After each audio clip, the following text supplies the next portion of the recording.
Welcome to TFA Files TV. We are back again with the latest gossip nyaya dziri kupisa dziri kutenderera pasocial media.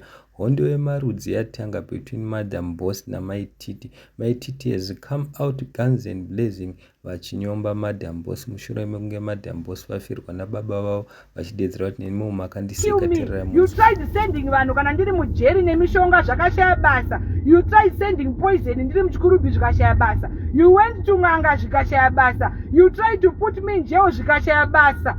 Muri kukwapaidzwa nekama inonzi Kama Billiard. Kama Billiard iri kukukwadzai ndosaka muri kurwadziwa mwana ngokuratidza kuti ndewangu uyu. Chero mukabata sei tambai chidembo muswe takabata. Kama Billiard ari kukuataka izvekuti.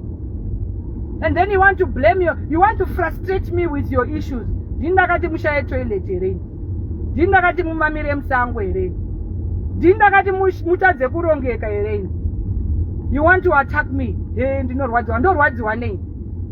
We speak of things on the ground. We don't talk of iPhone inofirita ma photos nekuratidza zvinhu zvisipo. We talk of things on the ground. What do you have on the ground? Real life versus social media. I'm living my truth and I'm happy because ndakasiyana nezvekuscrolla ma fake life. Ndakasiyana nazvo. Yeah. Imimi muchiri kuirara ma fake life saka mune pressure. Indomuka kudema ndomuswa nemadhongi nemombe ndodya chibage chemugaiwa ndodya manhanga. Ndosimba kudai. Ndodya mbambaira zvandakarima nemurume wangu. Zvekuti mudhara uyu hana vana ndini mukadzi wake. Vana vangu ndo vana vake. Vakasara kumashure. Todya mbambaira isu namanhanga.